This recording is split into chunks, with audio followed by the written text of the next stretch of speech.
Lesson 24. A skeleton in the cupboard. Have you ever seen a skeleton? Well, in this text, you will hear about a skeleton in the cupboard. Now first, listen to the text and answer this question. Who was Sebastian? Sebastian 是谁? We often read in novels how a seemingly respectable person or family has some terrible secret which has been concealed from strangers for years. The English language possesses a vivid saying to describe this sort of situation. The terrible secret is called a skeleton in the cupboard. At some dramatic moment in the story, the terrible secret becomes known, and a reputation is ruined. The reader's hair stands on end when he reads in the final pages of the novel that the heroine, a dear old lady, who had always been so kind to everybody, had in her youth poisoned every one of her 5 husbands. It is all very well for such things to occur in fiction. To varying degrees, we all have secrets which we do not want even our closest friends to learn. But few of us have skeletons in the cupboard. The only person I know who has a skeleton in the cupboard is George Carlton, and he is very proud of the fact. George studied medicine in his youth. Instead of becoming a doctor, however, he became a successful writer of detective stories. I once spent an uncomfortable weekend which I shall never forget at his house. George showed me to the guest room, which, he said, was rarely used. He told me to unpack my things and then come down to dinner. After I had stacked my shirts and underclothes in 2 empty drawers, I decided to hang one of the 2 suits I had brought with me in the cupboard. I opened the cupboard door and then stood in front of it petrified. A skeleton was dangling before my eyes. The sudden movement of the door made it sway slightly, and it gave me the impression that it was about to leap out at me. Dropping my suit, I dashed downstairs to tell George. This was worse than a terrible secret. This was a real skeleton. But George was unsympathetic. "Oh, that," he said, with a smile, as if he were talking about an old friend. "That's Sebastian. You forget that I was a medical student once upon a time." So now you know who Sebastian was. Sebastian was the skeleton that George had when he was a medical student. Sebastian 是 George 在上大学学医的时候拥有的一架骷髅。So George had a skeleton in the cupboard.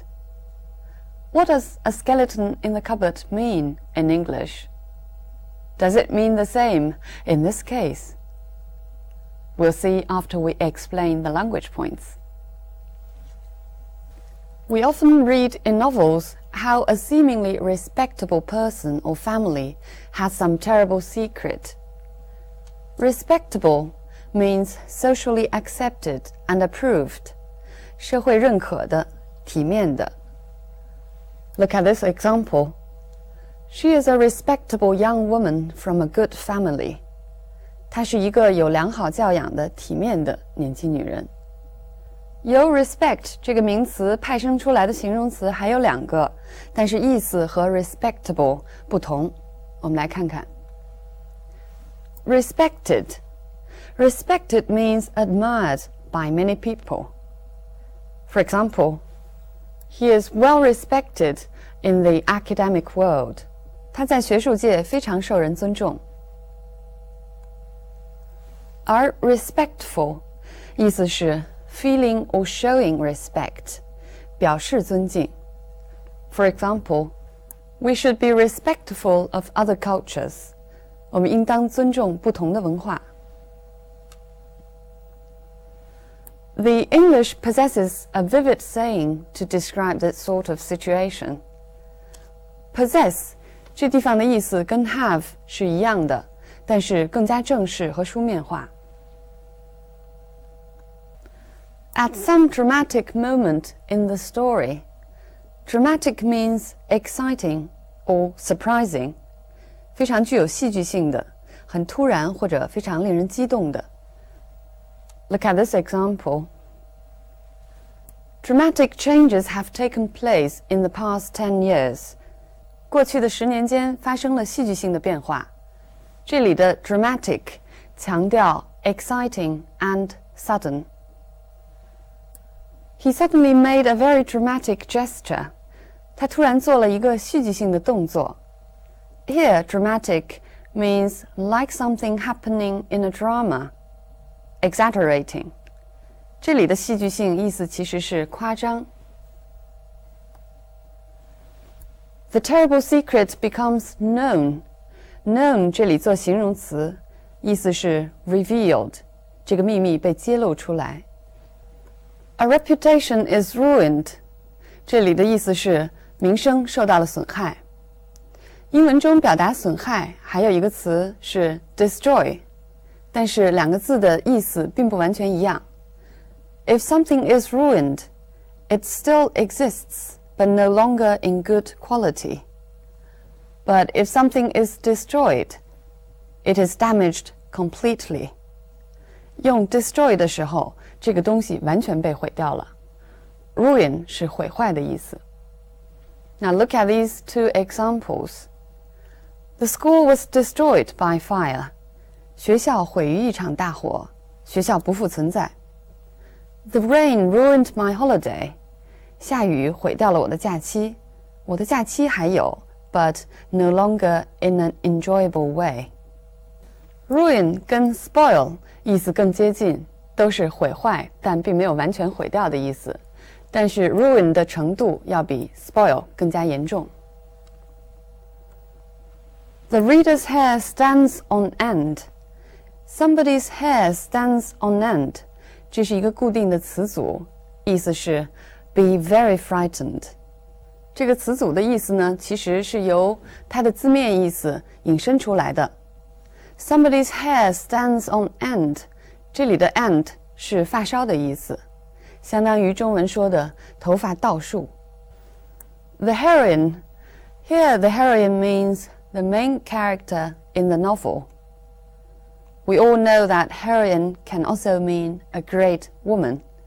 那么 heroine 这个词它有两层意思，一个呢就是女英雄，另外一个是指小说中的女主人公，这里指的是后者。Look at these two examples. She was one of the great Civil War heroines. 她是内战时期的女英雄之一。The heroine in this novel is an artist. 这部小说的女主人公是一个艺术家。If you're describing a great man or the main male character in the novel, it's hero. 那么英雄或者男主人公就是 hero. It is all very well for such things to occur in fiction. It is all very well. 它呢通常是用一种让步的口气要表示转折，后边通常要跟上一个 but， 意思就是就算怎么样，即便怎么样，但是。In this sentence, here it means even if such things can happen in fiction, but few of us have skeletons in the cupboard. Occur. Occur means happen, but occur is more formal in English. Occur 呢更加书面化，它在口语中并不经常使用，而 happen 经常在口语中使用。表示发生，英文中还有 take place. But the difference is, take place is used to describe something planned or arranged, but occur and happen are used to describe something unexpected. 那么经过安排之后发生的通常用 take place， 没有预期就发生的通常用 occur 或者 happen. Let's compare the differences by the examples. The court will decide what really occurred. 法庭会做出决定到底发生过什么。这里因为法庭是一个比较正式的场合，所以用了 occur. All kinds of unexpected things might happen. 各种预料不到的事情都可能发生。The ceremony will take place in the garden. 那么 ceremony 是一个经过安排的事情，它将会在花园举行。To varying degrees, we all have secrets. To varying degrees is equal to different degrees. 在不同程度上，我们都有秘密，或者说我们有或大或小的秘密。Now look at these two sentences. We are all involved, only to different degrees. 我们都卷入了，只是程度不同而已。那么在一定程度上，某种程度上，在英文中的表达是 to a degree, or to some degree, or to a certain degree. For example, I agree with you to a degree, or to some degree, or to a certain degree. 我在一定程度上同意你的看法。We all have secrets which we do not want even our closest friends to learn. Learn secrets. Here, learn means find out about secrets. 我们来看看 learn 这个动词的用法。我们都很熟悉它作为学习来讲的意思。How long have you been learning English? 你学习英文有多长时间了？ Where did you learn the news? 这里的 learn 就和我们这篇课文中一样，意思是你从哪儿知道的这条消息。或者我们前面一课学到的 learn the contents of the letter by heart, or learn his lines, 意思是 remember. George studied medicine in his youth. 这里呢 study medicine 是学医。Study means to learn by a regular or educational course. 跟 learn 相比 study 呢更强调在一个教育体系中规律性的学习。For example, I am now studying for my master degree. 我现在正在攻读硕士学位。I stood in front of it petrified. 这里呢 stand 后边加了一个由过去分词变成的形容词，这里 stand 作为一种系动词来使用。I'll give you one more example. He stood still, listening to the argument in the other room. 这里 stand 后边也是加的形容词 still， 他静静地站着，听着隔壁屋子传来的争吵声。Petrified 是 petrify 的过去分词，这里做形容词使用。Petrify 这个动词的同义词有 stun、stupefy， 惊呆了。在英文当中，一个词或者词组通常有两层含义，一层是 literal meaning 字面意，另外一层是 figurative meaning 引申义。这篇课文使用了一个具有引申义的成语 a skeleton in the cupboard 来讲述一件真事，而讲述的事情呢，又借用了这个成语的字面意 literal meaning。我们来看看课文中当这个词组出现的时候，它究竟用的是字面意还是引申义。The terrible secret is called a skeleton in the cupboard。这里介绍成语的含义，用的是引申义。而下边的几个句子中 ，We all have secrets, but few of us have skeletons in the cupboard。